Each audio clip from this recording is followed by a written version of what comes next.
When most people think science fiction, they first think of outer space. But space movies are hard to make, and most SF filmmakers instead opt for something easier and more budget-friendly, like time travel We're history. or robots. But when a creator takes a risk and gets spaceflight right, they become a legend. It's why names like Kubrick, Lucas, and Scott will live on long after the men who made them famous are gone. I'm Josh Tyler for Giant Freakin' Robot, and I've spent my entire life watching, reading, and writing about space science fiction. That lifetime of love and obsession is paying off for all of you right now in one perfect, as unbiased as possible, ranking of space movies for the Earth. So, for example, even though Avatar is largely set on an alien planet and very little of it takes place in outer space, it's eligible for this list. Star Trek IV: The Voyage Home, however, since it mostly takes place on Earth, is not. Excuse me, sir. Can you direct me to the naval base in Alameda? It's where they keep the nuclear vessels. Will Avatar make the cut? How many Star Trek movies will make it on this list? Stick around and find out. Full powered engines, these are the best space movies of all time.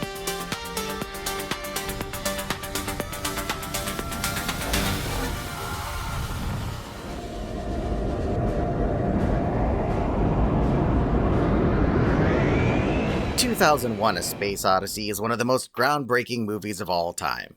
How do you follow that up? If you're MGM, you wait 16 years and then release a sequel that's the exact opposite. So 2010 leads hard into over-explaining its plot.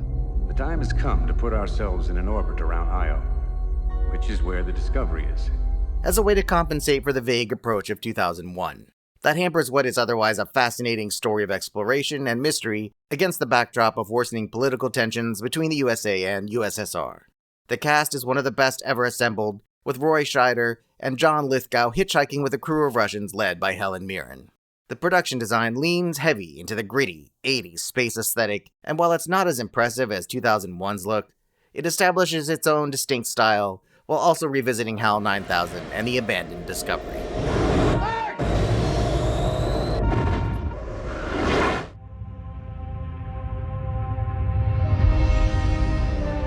Director David Twohy's little indie movie about a transport ship crashed on an alien planet is probably best remembered now as the thing that launched the career of Vin Diesel. But with all due respect to the Fast and Furious movies, Pitch Black is so much better than anything Diesel has done. Shine job. Diesel's character anchors it, but it's carried by a one-of-a-kind premise, involving hordes of killer aliens that emerge when it's dark. And oh, by the way, the planet is headed for a total eclipse. Come on! It's a wild ride and a ton of fun, effective both as horror and sci-fi all at once. And that's something few other movies can pull off.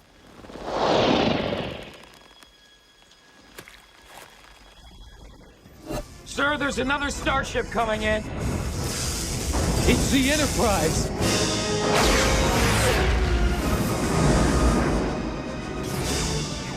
There's no denying that Star Trek First Contact is heavily inspired by the movie Alien. No! But if it's a ripoff, it's a really good one. Many have tried to copy what Ridley did with his space horror movie, but none have done it better than First Contact. Captain Picard and the Enterprise must chase his old foes, the Borg, back in time to prevent them from changing Earth's history. The line must be drawn here. This far, no farther. Along the way, they meet the inventor of warp drive, a drunken weirdo living in the woods of Montana, and they engage in a life-or-death struggle as the Borg terrorize and murder everyone aboard their ship. Assimilate this.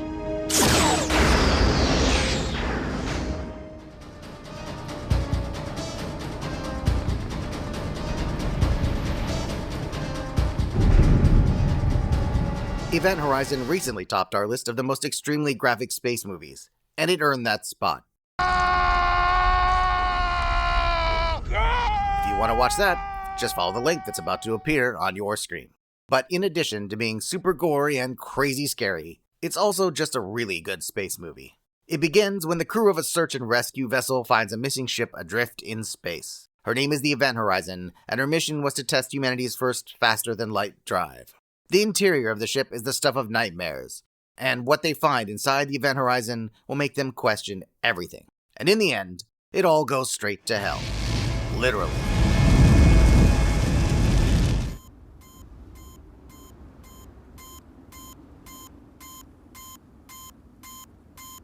The Martian, based on an acclaimed novel by Andy Weir, strands astronaut Mark Watney on Mars after a storm forces his crew to bail out without him.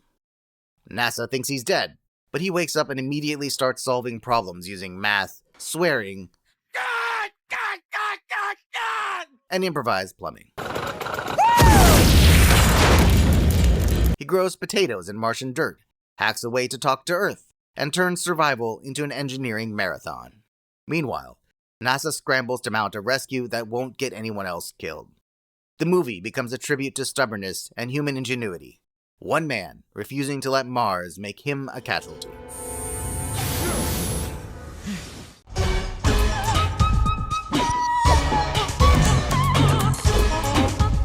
In The Fifth Element, Parisian writer-director Luc Besson took us into the future and beyond, Mon Dieu! following the story of a girl wrapped in white straps and destiny.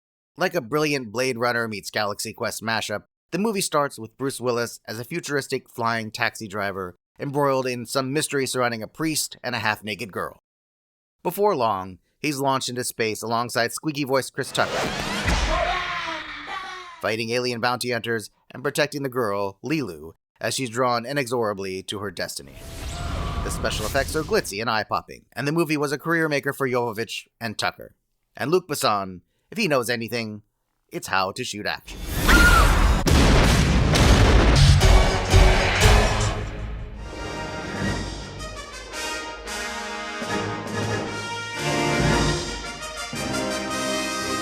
In the 1980s, it seemed like video games were only a step or two away from reality, giving birth to movies like Tron, and in this case, The Last Starfighter. A video game addict teen beats his local coin op, only to discover the machine is actually a recruiting program for an alien defense force. Whisked up into the stars and teamed with an alien pilot named Grig, Star Navigator First Class Grig, at your service, sir. played brilliantly by Dan O'Herlihy, he's the galaxy's last hope to save us all from a malevolent invading force. The film's special effects are dated, but the plot is universal. Hero stuff. And that's the kind of thing space operas do better than almost anything else. It's all the little details that make this one so special. Beta Alex, the earthly robot replacement for our hero. You're having a terrible nightmare. Go back to sleep. The strange background of Grig's family, I live below ground with my wife Boyd and 6,000 little Griglings. and most of all, Robert Preston as the enigmatic Centauri. Centauri is impressed. I've seen him come and I've seen him go, but you're the best, my boy. Dazzling. Okay, it's not perfect. The whole Death Blossom thing is kind of a cop-out, but even that seems pretty cool in the moment. Wow!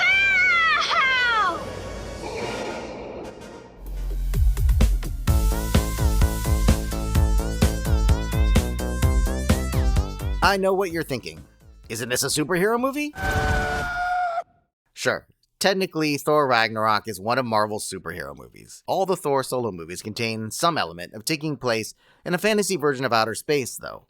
And this one is not only the best Thor movie, it's the spaciest. Where the other Thor movies are largely confined to one planet besides Earth, Thor Ragnarok is a galaxy-hopping adventure that sees both Thor and Hulk leaping through space on a wild and incredibly funny adventure. We're the same, you and I. We're just a couple of hot-headed fools.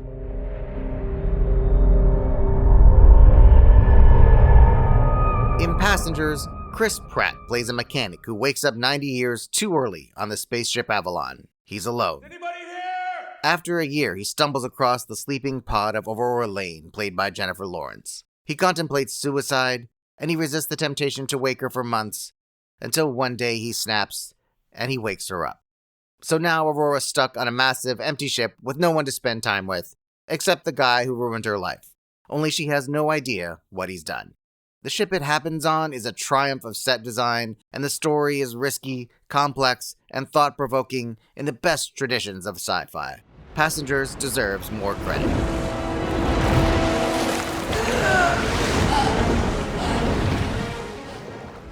The bugs send another meteor our way. But this time, we're ready. Planetary defenses are better than ever. In theory, Starship Troopers is based on the brilliant Robert A. Heinlein book of the same name, but in practice, You'll enjoy Paul Verhoeven's film a lot more if you ignore the fact that Heinlein's novel exists. Verhoeven's vision of this world is completely different from Heinlein's, and even if it's not quite as good, it's still really, really good. Starship Troopers follows a group of soldiers in a far-off future where humanity is at war with a vicious group of alien insectoids. Violent and completely messed up at every turn. I'm doing my part too. Verhoeven was trying to make a complex social commentary. We need soldiers. Along the way, he ended up with a viciously R-rated, completely crazed, and a little ridiculous in a good way, spacefaring war movie. Come on, you ape! You wanna live forever!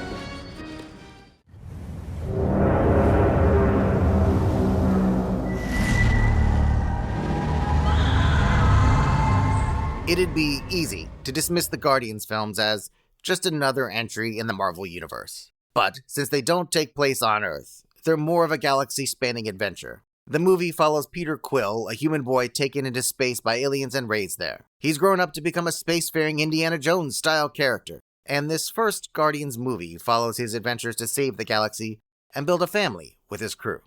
The banter between the film's characters carries the story. These people are completely literal. Metaphors are gonna go over his head. Nothing goes over my head.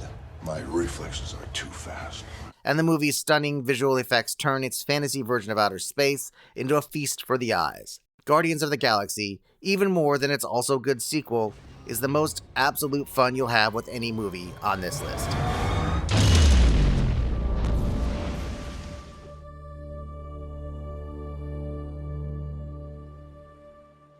There have been many attempts to turn Frank Herbert's classic Dune novels into a movie. It wasn't until 2021 that filmmaker Denis Villeneuve got it right. His movies capture the essence of Frank Herbert's novels and distill them into a stunning, creative, visual feast unlike anything else seen on screen. He does it with virtually no dialogue, a necessity when adapting a book in which much of the narrative is propelled by characters' thoughts. There's a sequel that's really part 2 of the same story, and so I'm lumping the both of them together as one entry.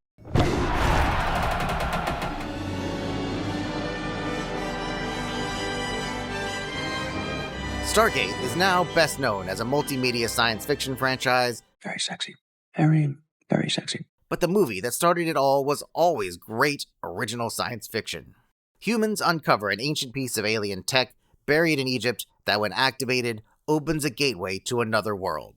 Kurt Russell leads a team of explorers through this Stargate and discovers an alien planet where humans are kept as slave laborers in service of an alien masquerading as an ancient Egyptian god. Worst of all, now that they're through the Stargate, they have no way of getting back, unless they can crack the code to gate travel and defeat an alien god in a flying pyramid.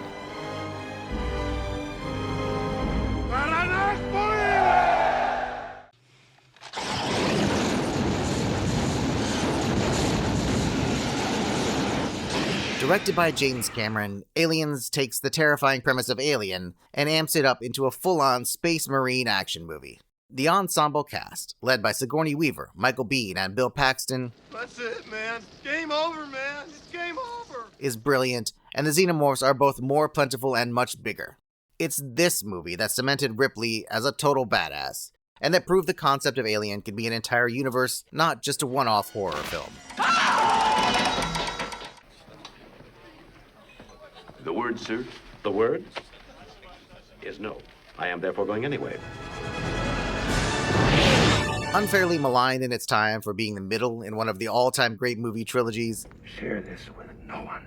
the search for Spock has aged like fine Romulan ale. It gets better with every viewing. The first half is a perfect heist movie, with Kirk and the crew plotting to steal their own ship, and our space buddies are all on board. All my hopes. Watch Shatner's reaction to the death of Kirk's son if you're looking for proof of his acting talent. The death of the Enterprise is brilliantly done and wrenching. Get out! Get out of there! Get out! One. It fits perfectly into the movie's theme of life, death, and rebirth. McCoy sums it up best as the crew stands there on the surface of a dying planet, watching the hulk of the Enterprise blaze a trail of fire across the sky. My God, Bones. What have I done? There, McCoy tells Kirk it was what you had to do, what you always do, Turn death into a fighting chance to live.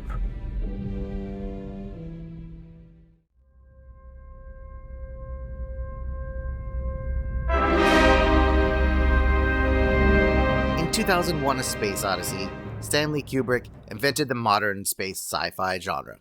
Based on Arthur C. Clarke's work, it starts with apes learning murder from a black monolith and ends with an astronaut drifting into a psychedelic extra-dimensional waiting room designed by something that absolutely isn't human. The plot is minimal, the rest is imagery, geometry, silence, and the uncomfortable suggestion that humanity only advances when something smarter shoves us forward. Its special effects haven't aged at all, but the pacing of the movie has, and that means it may not be as enjoyable to watch for modern audiences as it once was. If this were a list of the most important space movies, I'd have it higher, but being the best must be about more than that. So 2001 sits comfortably right here. This conversation can serve no purpose anymore. Goodbye.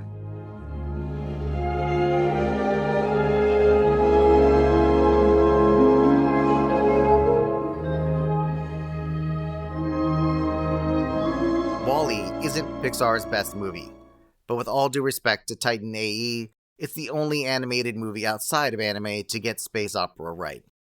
It starts in a garbage heap, the humblest of beginnings, and ends up in a massive journey to bring mankind back home from the stars. It's incredible that a story this big centers entirely around a tiny robot who can't even talk. WALL-E doesn't need words to connect with the audience, and the story of a little robot who refuses to give up is a universal way to connect with anyone. I've never found WALL-E's vision of the future, in which all people ride around in floaty chairs getting fat, as terrifying as it's supposed to be. It seems relaxing. Maybe WALL-E should have left humanity out there, hanging around in space. Making them get up may not have been the right move.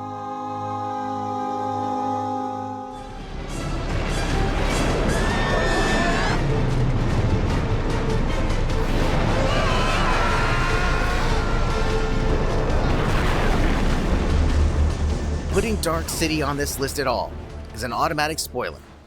But if you haven't seen it, hit pause and go watch now, because it has to be on here. Imprint. Dark City is the ultimate in sci-fi noir. It's a mystery, sort of, and the story of a man without a memory looking for clues to explain what happened to him. It takes place in a city where it's always night, and strange beings with psychokinetic powers stalk the streets in between slinky music sets performed by peak Jennifer Connelly. When the marimba rhythms start to play, it's not until the end that our main character, John Murdoch, learns he's actually in outer space, and once he discovers the truth, sets to work on recreating a world he only thinks he remembers. Fire. Fire!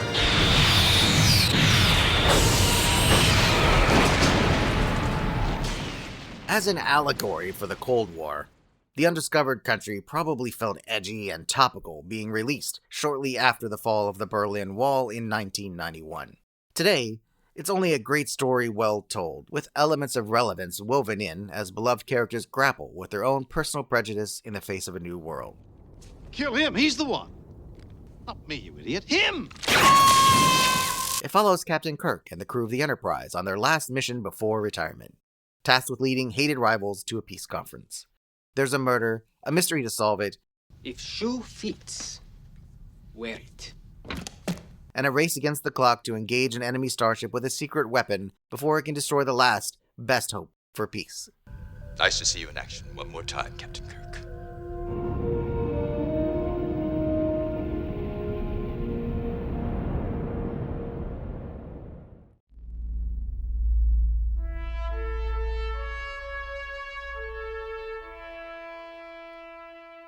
If you believe in the moon landing, then Apollo 13 is meticulously based on the true story of what happened to the Apollo 13 astronauts as they tried to orbit the moon. If you're one of those people who think the landing was faked, then Apollo 13 is a great piece of fiction. Either way, it belongs high on this list of movies set off-planet. Directed by Ron Howard and starring Tom Hanks, Kevin Bacon, and Bill Paxton, an actor who shows up a lot on this list, That's it, man. Game over, man. It's game over. The film recounts the harrowing story of NASA's third planned lunar landing as it turns into a desperate survival mission after an oxygen tank explosion cripples the spacecraft. Every malfunction, every improvised solution, from repurposing CO2 scrubbers to calculating burn times manually, builds in tension. Apollo 13 proves that you don't need aliens or lasers, just math, duct tape, and calm under pressure to make space terrifyingly compelling. This is Houston. Say again, please. Houston, we have a problem.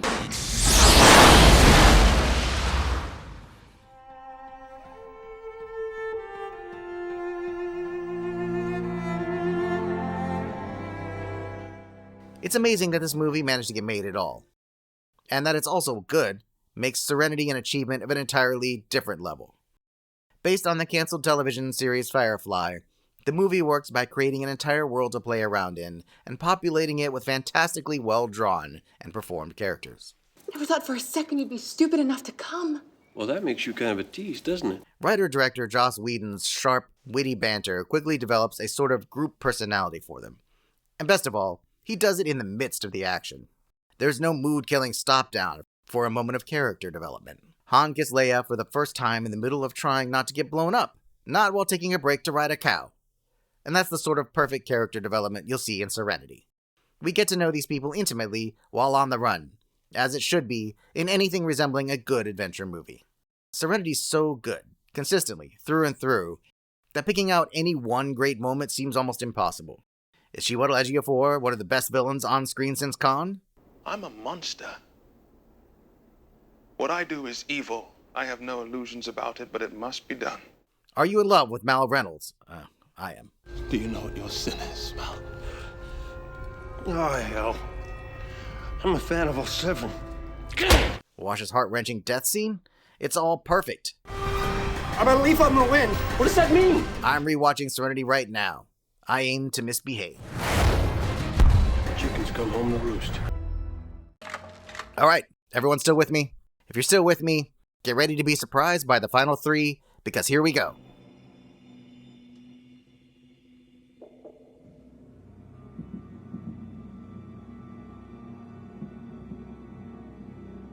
I'd always preferred James Cameron's sequel, Aliens, to Ridley Scott's original movie, until I finally saw Alien in an actual movie theater during the movie's re-release a few years ago.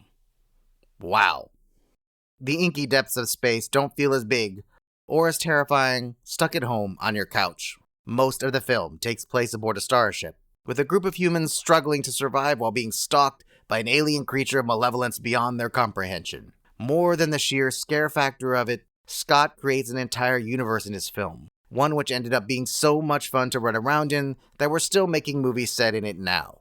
None of those subsequent movies capture the deep, dark of space the way Scott's did. What's more terrifying than being stuck in space with a creature bent on your destruction? A creature bent on your destruction through creative procreation.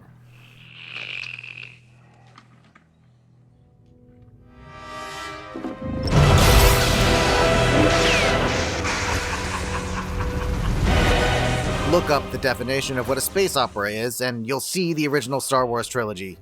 All three original movies, of course, belong on this list. Everyone has their own way of ranking them. Personally, I'd single out Return of the Jedi as my favorite, Ewoks and all. Most people seem to lean towards Empire Strikes Back. It doesn't matter. Star Wars is Star Wars, and it had to be high on this list, so here it is. Modern space movies and modern blockbusters in general wouldn't exist without it. That doesn't mean, however, that it has to be number one. Yeah. So here it is. Number one. The best space movie of all time. Full power!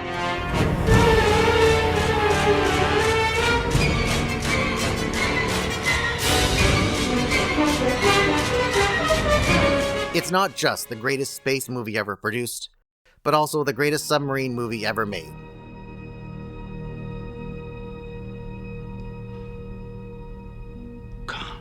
Wrath of Khan substitutes the dark of space for the watery deep in telling the tale of two ship commanders locked in a battle to the death. Why? In Khan Noonien Singh, actor Ricardo Montalban creates one of the greatest villains ever to appear on screen. I've heard you. And I wish to go on hurting you. His presence echoes through every movie that follows. Even now, you'll hear filmmakers talk about wanting to make the villain of their new movie equal to Montalban's. But Khan has no equal. He tasks me. He tasks me, and I shall have him. With or without Ricardo, Star Trek II: The Wrath of Khan would deserve its place at the top of this list. With gripping performances from everyone in the cast, He stayed at his post when the trainees ran. And one of the most wrenching, unforgettable deaths in movie history. I have been, and always shall be, your friend. And that moment at the end of the film where Kirk starts to fall apart at Spock's funeral as he pronounces him human is still heartbreaking. Of all the souls I have encountered in my travels, his was the most human. For decades now, Star Trek has defined what it is to be a space franchise, leaving its mark on our culture in a way unmatched by almost anything else. Sir, the mains are back online. Bless you, Scotty. Go, Zulu! If you've stuck with this video till the end, congratulations, you win a Tribble. If I could change anything about this list, I'd put Galaxy Quest on it. But the copyright gods demonetize our videos whenever we show Galaxy Quest footage, which is why you're now looking at these Tribbles instead of Dr. Lazarus. Think I missed something? Make your case in the comments and I'll argue with you.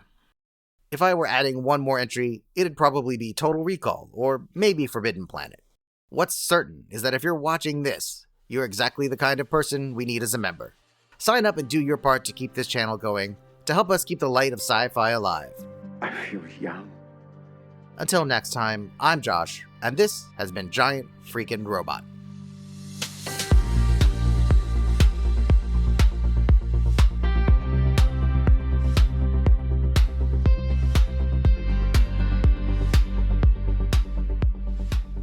Oh, sir, it was Khan.